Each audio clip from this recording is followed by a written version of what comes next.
Hello. I thought I would do a short video to show you how I do stencils for PCB boards. I'm going to be doing them with a laser cutter. Now you can buy stencils either when you buy your PCBs from some fabs, or you can get them from a place like stencil.com, who will just take your file and send you back a stencil. That's pretty simple. It has a disadvantage that it's a little harder to set things up and it's a little harder to do multiples. I have an approach that I think makes it easier, assuming you have access to a laser cutter. So we're starting with this design. This is a RGB LED design. It's part of a snowflake pattern I've done. And I just got boards back, so I need a stencil for this. And the first thing I need to do is take it from this format and put it into a format that's useful for a graphics program. And I can go out and choose from up here, I can choose plot. And you typically go here to generate the Gerber files that you'd send off to a fab. But in KiCad, you can very nicely choose SVG. And I need two layers selected. I need on the front the paste, which is the paste solder paste mask, and then I also need edge cuts, which is the yellow around here, which shows where the edge of the board will be. So I can plot both of those, and it's going to tell me where they are. And now I've exported both the pads and the edge cut. So let's flip back. Here we have, already opened in the background, this is the SVG file that was generated, and I'm editing it in Inkscape. And you can notice that these are the pads that I'd kind of expect to see. And then we'll just flip over. Oh, wrong window.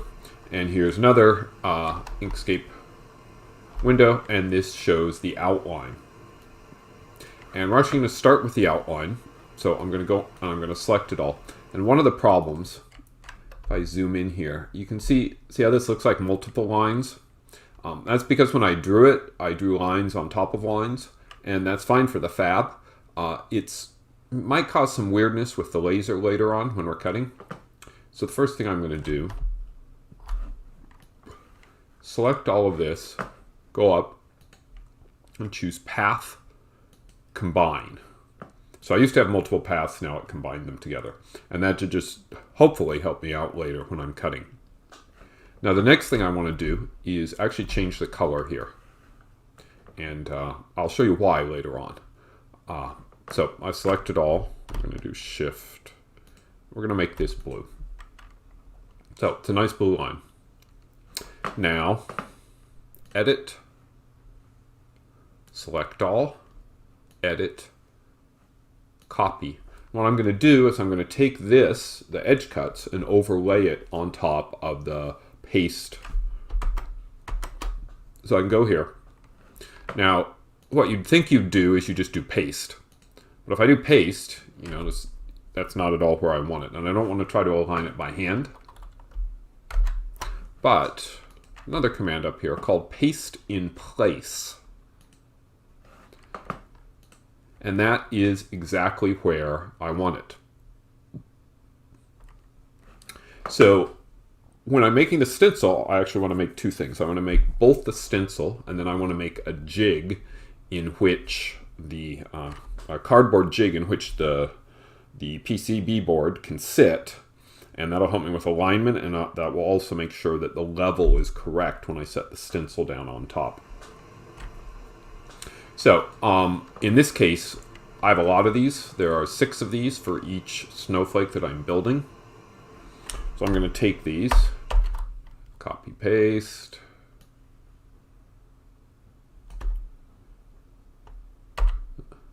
Pasted another.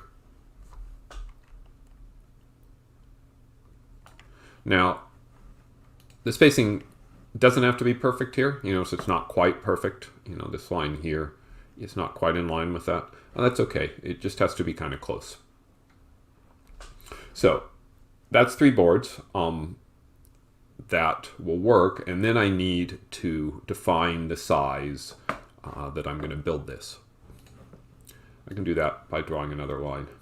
And this is kind of an arbitrary distance around these guys. Basically, both the stencil and the jig are going to be this size. So I want enough margin here so that when I drag the solder paste, I'll drag solder paste from the left across to the right. And when I do that, I want enough space so it isn't going off on the edges and stuff. But I don't want it so big that I'm going to waste material. So this is about right. It's going to be, I don't know, 1/2 inch or so, and maybe a little more on this side. Let's at least make it a little symmetrical. Now, one other thing that's going on is you notice these are almost symmetrical, but they aren't. So one of the problems here is I need to figure out what the top and the bottom are. Or at least align them so that the top and the bottom are the same. So what I'm going to do, I'm going to put a little hole there. And that circle will cut all the way through. It'll cut through the stencil, and it'll also cut through the jig made out of cardboard. So that means I can make sure that the stencil and the jig are aligned correctly. Now I do still have to figure out front and back. I have to make sure I have the back of the stencil and the top of the stencil done correctly. If I wanted to, I guess I could put,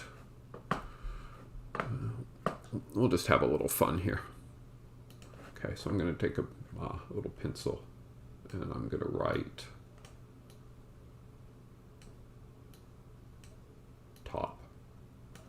And that I'm planning on only putting on the jig, and I'll score it rather than cutting it. So that means there'll be a line there on the jig, but it won't go through. Okay, so what that means is I have blue for these lines.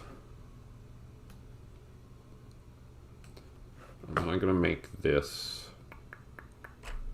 let's make this a nice dark green. So the reason I have different colors here is I need to be able to tell the laser to do different things for different parts.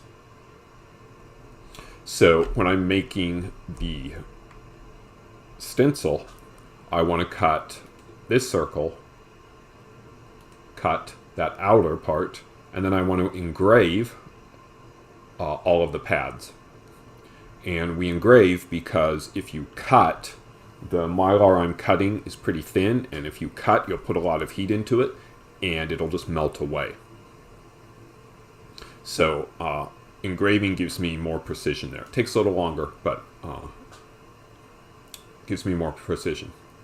So for that, I'm going to be able to want to cut that, but I don't want to cut the blue, nor do I want to cut the top. So for those operations, I'm going to turn off the letters here, so they don't do anything, and I'm going to turn off those three.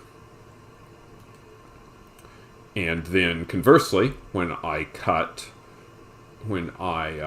want to do the jig, I'm going to cut this and that. I'm going to score those. And then I'm going to cut the inside blue lines, but I'm not going to do the engraving of these guys. So I do it as a composite because that way I know everything is perfectly aligned. And it'll come out and it'll be pretty darn close to what I want. And different laser cutters will let you decide how to do this differently, how you choose and how you do the options. I'm going to show, so we're going to do save as, and I'm going to call this, so this was big arm front paste, and I'm going to call it big arm combined.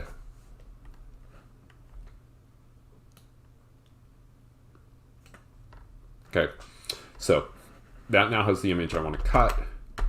I'm probably not going to show you the cutter, but if I flip over, so my laser cutter is a Glowforge, And I can just show you what the setup would be like.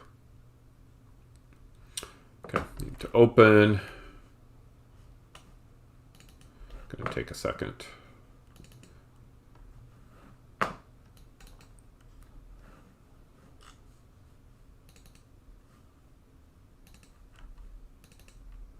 Okay, so here we have big arm combined. And that's the one we just created.